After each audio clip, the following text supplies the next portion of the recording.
One of the most shocking traditions that I have ever witnessed is happening on the African continent. A ceremony that leaves one speechless and has divided people across the globe into two groups.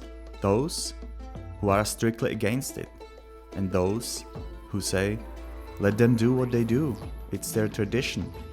But what is it? And why is it really happening? Let's fly to a remote part of Ethiopia to find out.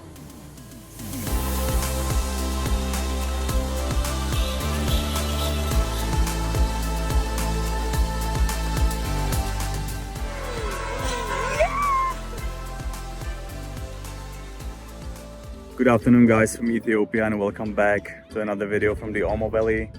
Today's video will be a little bit different as we will be witnessing something that you haven't seen before in your life, I guess.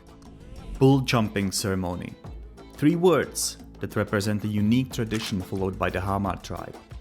The bull jumping ceremony is a centuries-old rite of passage for young men in Hamar tradition, during which women dance in traditional dress, playing horns and showing their dedication and loyalty towards their male relatives. Believe it or not, but whipping women plays a significant role during the ceremony.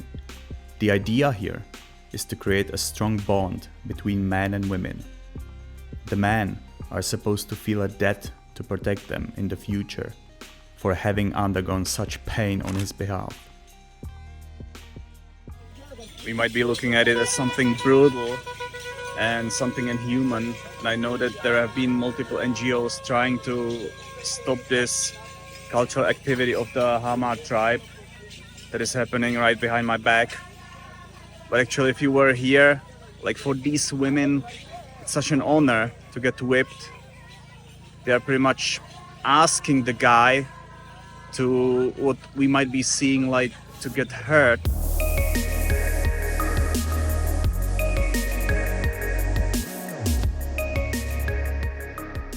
Now we are basically moving from the whipping part to the actual bull jumping ceremony, right? Yeah. And I have a Gaito, local friend here with me, who is from the Hamar tribe. So Gaito, can you tell us a little bit more of what's going on? Like in the middle of the ceremony, there is a boy, right? Yeah. Who is supposed to pretty much go from the youth part to the adulthood. From adult. So he's about to become adult after this ceremony, right?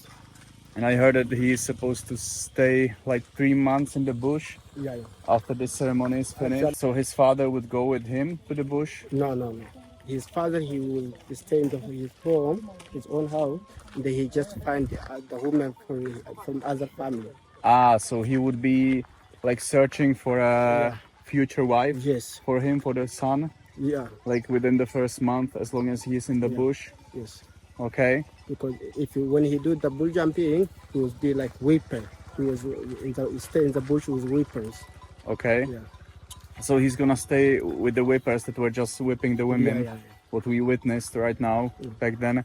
And what if the boy doesn't like the woman once he comes back from the bush? Does it depend on the parents or? Like, first woman, his father like she's peaceful or not, his father gonna find him.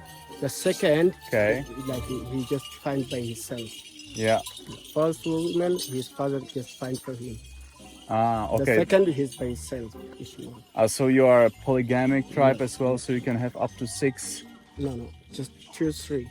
2, 3 wives? Yeah. Okay, so the first one is supposed to be found by the father in the first month, and the son cannot say anything against it. He just needs to, he has to agree to this wife. Okay, and the second one, the third one, he can choose by himself. Okay, thank you for sharing. You're welcome. The man's goal is to jump 4 times over the bulls without falling. If he fails, he's to repeat the process in a year.